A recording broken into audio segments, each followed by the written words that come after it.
We're gonna clean a very dirty engine today. Hey everyone, Oscar with detailgroove.co, where I help you start and grow your car detailing business. Now in this video, we're specifically talking about engine cleaning. Right behind me is my 2009 HHR Panel, and we're gonna be cleaning the engine on it. Now with the engine, I haven't cleaned it in about 6 months. There's leaves on the jams, there's dirt built up around the cowl hood area. There's, the expected grease and oil and gunk just built up across the entire engine bay.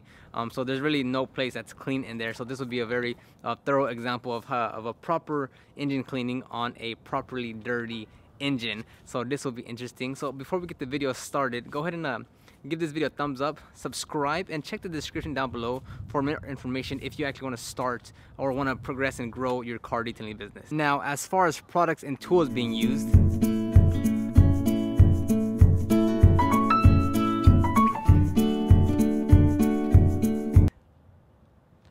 now let's apply some common sense to the electrical part of things.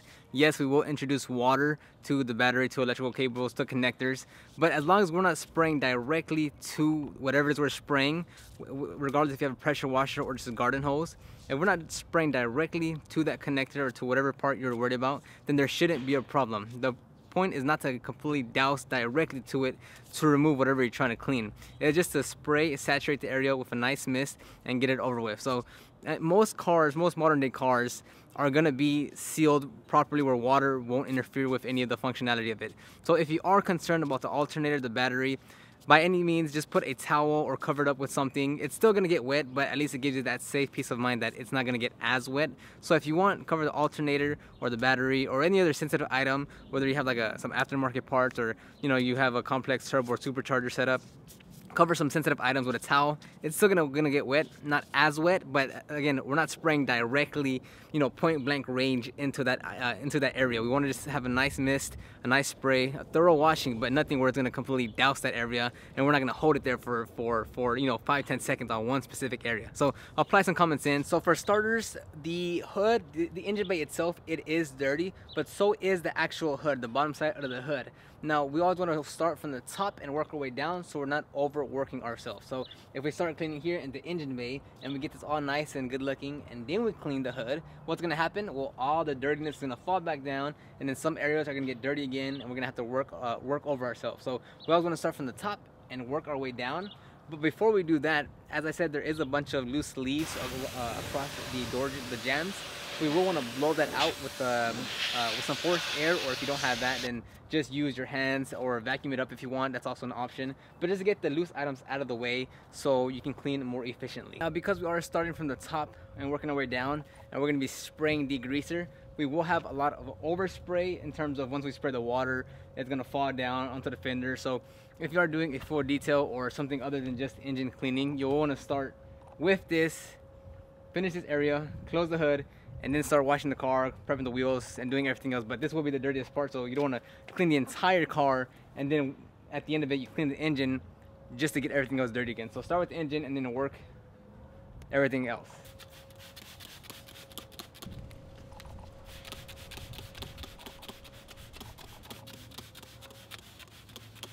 Now I do just rinse the brushes, that way there's a bit of water on it, so it's a bit easier to clean.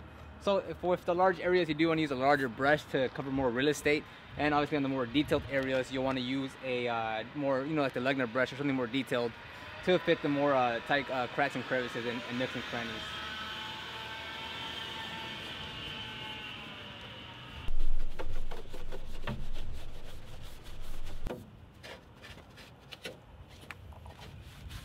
I'll give this part a quick wipe down just because there's so much dirt here and I'm gonna get it wet. So this part is not really my biggest concern, although we'll give it a quick rundown. So again, I'm not going for perfection here. I just need it to look a little better, and I'm gonna follow it up with the more detailed brush once I rinse it down.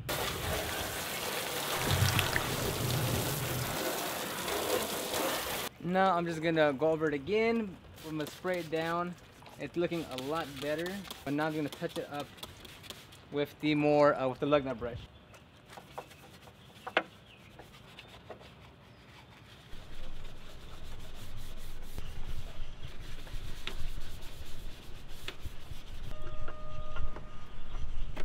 Now once we've done it with the large areas, then we came back with the detailed brush and got more of the specific areas that needed attention. Now we'll douse it down and we'll move on to the main engine compartment. Now one thing to note with this liner here is that it's always going to be dripping and it's never going to be completely clean. So once you are done with everything, it's still going to be dripping, and obviously that water run will also bring with it dirt. Just because you can't really clean it 100%. You can try by all means. Again, if this is your personal car, have fun with it, but it's just not realistic to get it 110% clean, especially if you're on a tight budget or if you're on a time constraint. This definitely wouldn't be a concern, but as long as you make it look better, you dry it off completely, you should be good to go. Well, you can't dry it off completely, but try to use some type of like leaf blower, or if you have a forced air blower like the Metro Sidekick, to just get enough water out so it's not completely drenched. But other than that, we can move on to the engine compartment. Now it's going to be the same process here as we did with the top. We're going to douse everything down and work the large areas, and then rinse it down and come back and get the detailed areas. Now it's not too hot here right now, so it's okay that I sprayed down. It's not going to drown me. But if it was, let's say it was like 90 degrees hot and the engine was hot as well, I definitely wouldn't be spraying everything down. I would work section by section to make sure I'm able to clean the area, rinse it off, and then move on to the next part, because again, if it's hot, it's going to dry quicker. If the engine is hot itself, that's double the heat. So your work time with these chemicals will be very, very short, because the heat will just dry everything up. So keep that in mind. The weather condition does have to be ideal for you to do it. So now just work the larger areas.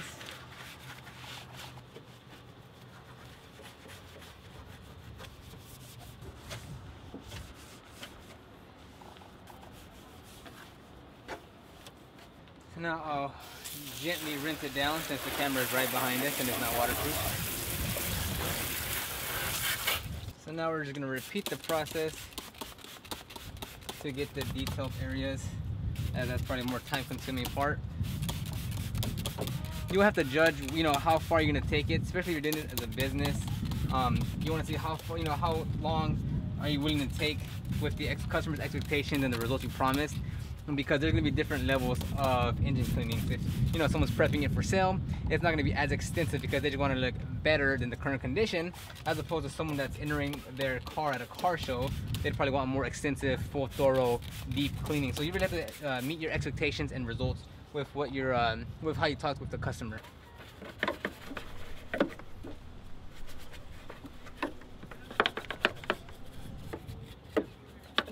Now again, something like a steamer would help at times, and I see other people use steamers all the time, but in my case, I just don't go for it, because the steamer I have, the McCullough 1385, I believe it's called, it's actually not that strong enough to knock off the grease, and so you need a much more powerful steamer to really be efficient with it.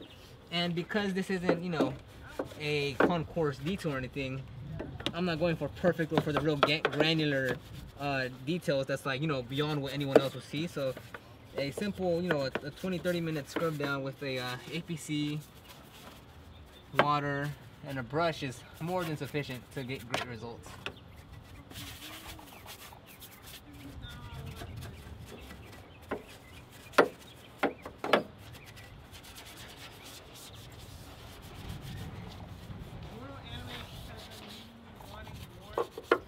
Also keep in mind, it is okay to not get everything absolutely clean on the first or second try. So don't think because you do it one pass and you still see spots missed that you did something wrong, or that you're not good enough, or you don't have that attention to detail that you need. It's just one of those things where you just clean, rinse, inspect, clean, rinse, inspect. So don't try to get it all on the first go, because you'll miss some spots. It's absolutely okay. That's why you're a professional detailer, or you're continually improving your skills, because you will improve and you will get better, but that doesn't mean you won't make mistakes.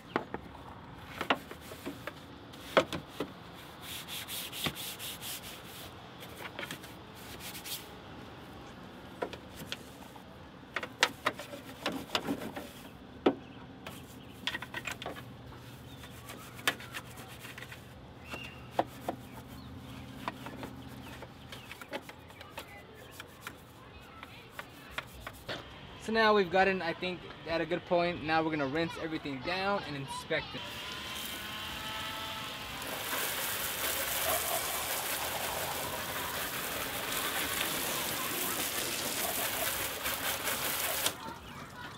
Now that we have the engine clean, we clean the top hood first, worked our way down. We thoroughly cleaned the engine bay.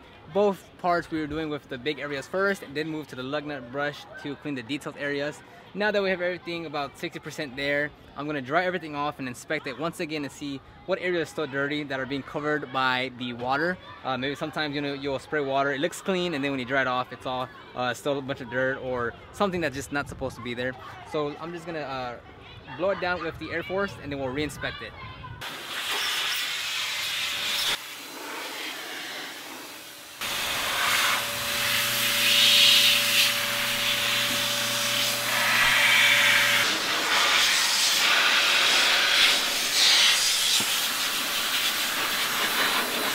Okay, now that it's dry for the most part, I'm gonna come back with a towel, touch up the areas that just need to be touched up with the water, and then I'm gonna turn on the car, let it run for about 5 minutes, then inspect the results that we have so far. Okay, so now it's time to crank it up and just let it run for about 5 minutes. And we're gonna inspect it just one more time, see how it went. Again, if you are doing this as a business, you'll want to inspect and inspect and inspect, just to make sure you are providing the best results with what you and the customer agreed upon. So let it dry, let it run for a little bit, come back, inspect it, touch up a few spots. Again, it's not the end of the world if you miss a few spots. You are the professional, which is why you check, inspect, re-inspect, clean what you need to clean, do the touch-ups, and then, you know, give the end result to the customer from what they expected. So these are the end results. As you can tell, there's a ginormous difference between the before and the after. It is now completely clean. There's no gunk, dirt, grease all across the engine bay. So now to take it a step further, is we can dress the engine with some type of dressing, whether it be aerosol or liquid, something like Meguiar's tire dressing. I'm sorry, Meguiar's hyper dressing, which is what I use. But overall, you can tell it's a dramatic difference. Even if we left it just like this, the customer or yourself, if that's what you're going for, if you're cleaning your own car, is a gigantic difference. So this is a very satisfying result. But again, if we wanted to take it a step further, we can dress the engine bay, we can dress all the plastics and make it look tons better by making it really making the black really pop out. So again, this is Meguiar's hyper dressing. This is actually straight, I don't dilute it, and I don't mind misting it across the entire engine bay because it is water based. So if it does get overspray, I can just wipe it down, no problem whatsoever, and I can keep on going. So I'm gonna just spray down the plastic areas and then wipe it down with this applicator pad. And then if it's too excessive, if I did overspray, I'm gonna come back with a clean towel and wipe it all down.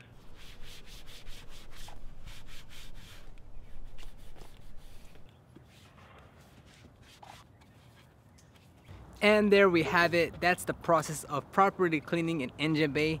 Now again, is this 110% complete? Is this the best engine detail that I could possibly give? Not at all. It's going to be subjective towards what you and the customer agreed upon and what the expectations are. So if this customer wanted the absolute best engine cleaning because they're going to enter their car into a car show and they wanted to win some award, maybe for best engine bay or for best whatever it may be, then this engine cleaning would not be up to par to the customer's expectations.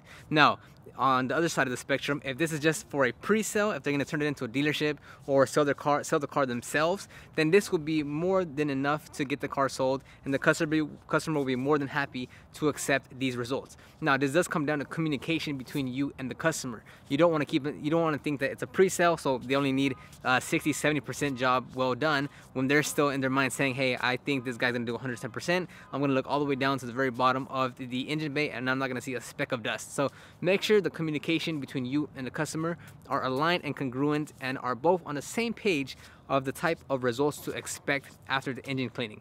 So this here, in my perspective, is good enough, especially to show you guys. I'll be making more engine cleaning and how-to detail videos. So leave a comment down below on your thoughts. Again, like this video, subscribe to the YouTube channel, check the link description down below if you want to start your car detailing business and get customers. But other than that, give me your feedback and I'll see you on the next video.